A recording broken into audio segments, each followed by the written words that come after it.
Congress party से इस्तीफा देने वाले नेताओं ने कांग्रेस के लिए बड़ी मुसीबत देश भर में खड़ी कर रखी है। चाहे मध्य प्रदेश की बात हो, छत्तीसगढ़ हो, राजस्थान हो, उत्तर प्रदेश हो या फिर जम्मू कश्मीर के साथ आंध्र प्रदेश, तेलंगाना या दूसरा कोई अन्य राज्य हो, जिन जिन राज्यों में कांग्रेस पार्टी के युवा नेताओं के साथ कुछ वरिष्ठ नेताओं ने पार्टियां छोड़ी हैं, अब उन नेताओं ने कांग्रेस के साथ गांधी परिवार पर हमले कर करके कांग्रेस पार्टी की बड़ी फजीहत खड़ी कर रखी है। गुलाम नबी आजाद की बात की जाए तो गुलाम नबी आजाद को पार्टी छोड़े हुए करीब साल भर से ज्यादा का समय हो चुका है। राज्यसभा की सदस्यता समाप्त होते ही गुलाम नबी आजाद ने कांग्रेस पार्टी छोड़ दी थी, क्योंकि उसके बाद कांग्रेस पार्टी ने गुलाम नबी आजाद को राज्यसभा नहीं भेजा था। इस बात की भी नाराजगी गुलाम नबी आजाद को थी और उसी वक्त उन्होंने कांग्रेस पार्टी छोड़कर आजाद डेमोक्रेटिक पार्टी के नाम से अपना एक दल बना लिया, जो जम्मू कश्मीर में इस वक्त एक्टिव है। फिलहाल गुलाम नबी आजाद की एक किताब का विमोचन हुआ है और इस किताब में कांग्रेस और गांधी परिवार के बारे में गुलाम नबी आजाद ने कई बड़े खुलासे कर दिए, जिसके बाद से कांग्रेस पार्टी लगातार गुलाम नबी आजाद पर हमलावर है। वहीं बीजेपी पर भी कुछ खुलासे करने के बाद बीजेपी भी गुलाम नबी आजाद पर अब हमलावर हो चुकी है। गुलाम नबी आजाद का सिर्फ किताब ने ही नहीं बल्कि उनके कुछ बयानों ने कांग्रेस पार्टी के लिए बड़ी मुसीबत खड़ी कर दी है। गुलाम नबी आजाद ने खुलकर कहा है कि कांग्रेस पार्टी में हमेशा से युवाओं को दरकिनार किया गया। सभी बुजुर्ग नेता अपनी कुर्सी और अपना पद बचाने के लिए युवा नेताओं को किनारे करते रहे हैं और यही बात मध्य प्रदेश में हुई, छत्तीसगढ़ में हुई, राजस्थान में भी हो सकती है, आंध्र प्रदेश में हुई, असम में हुई। उन्होंने साफ साफ नाम लेकर कहा कि असम में हेमंता बिस्वा शर्मा की बात की जाए तो कांग्रेस के सबसे बड़े नेता वह थे और कांग्रेस पार्टी ने उनको पूरा दरकिनार कर दिया। बीजेपी ने उनको अपने पार्टी में शामिल किया, पहले सरकार में उनको मंत्री बना के रखा और दूसरी सरकार में मुख्यमंत्री बना दिया।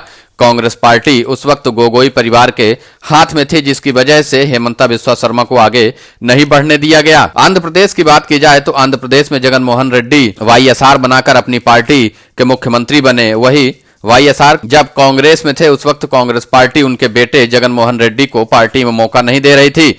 जगन मोहन रेड्डी और उनकी माता सोनिया गांधी से मिलने भी दिल्ली आकर पहुंचे थे और उन्होंने कहा था कि आंध्र प्रदेश कांग्रेस की जिम्मेदारी उनको दे दी जाए, लेकिन सोनिया गांधी और कुछ वरिष्ठ नेताओं ने उस वक्त जगन मोहन रेड्डी को साइडलाइन कर दिया और उसके बाद उन्होंने लगातार पूरे आंध्र प्रदेश में अपनी पार्टी का प्रचार किया और कांग्रेस को पूरी तरह से साफ करके खुद अपनी पार्टी की सरकार बना ली। मध्य प्रदेश में ज्योतिरादित्य सिंधिया भी मुख्यमंत्री बनना चाह रहे और उनके चेहरे पर ही 2018 का चुनाव भी लड़ा गया था, लेकिन जब मुख्यमंत्री बनने की बारी आई तो कमलनाथ ने बाजी मार ली और सिंधिया को साइडलाइन कर दिया गया।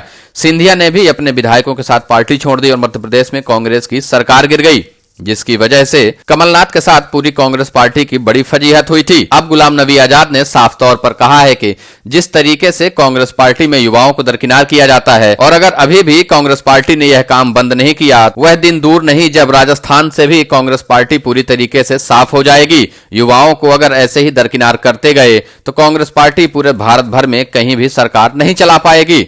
सचिन पायलट को लेकर उन्होंने साफ कहा कि सचिन पायलट राजस्थान के भविष्य हैं और कांग्रेस पार्टी को चाहिए कि सचिन पायलट को बचाकर रखे, लेकिन कुछ नेता सिर्फ अपनी कुर्सी बचाने के लिए उस युवा नेता को ऐसे दरकिनार कर रहे हैं जैसे कितनी पुरानी दुश्मनी हो। गुलाम नबी आजाद के इस बयान के बाद राजस्थान के राजनीति में अशोक गहलोत पर तंज कसे जाने लगे हैं। कुछ नेता अशोक गहलोत की ओर इस साफ इशारा करके कह रहे हैं कि गहलोत ही सचिन पायलट का भविष्य राजस्थान में बर्बाद कर रहे हैं और कांग्रेस पार्टी को भी जमीन से खत्म करने का काम कर रहे हैं। जब तक अशोक गहलोत राजस्थान में मुख्यमंत्री रहेंगे तब तक कांग्रेस पार्टी की सरकार तो चलती रहेगी, लेकिन जैसे ही 2023 का चुनावी नतीजा आएगा और कांग्रेस हारेगी तो कांग्रेस पूरी तरीके से जमीनी स्तर पर खत्म हो चुकी होगी। अब गुलाम नबी आजाद ने जिस तरीके से सचिन पायलट का बचाव किया है उससे अशोक गहलोत की मुसीबत बढ़ती दिखाई दे रही है।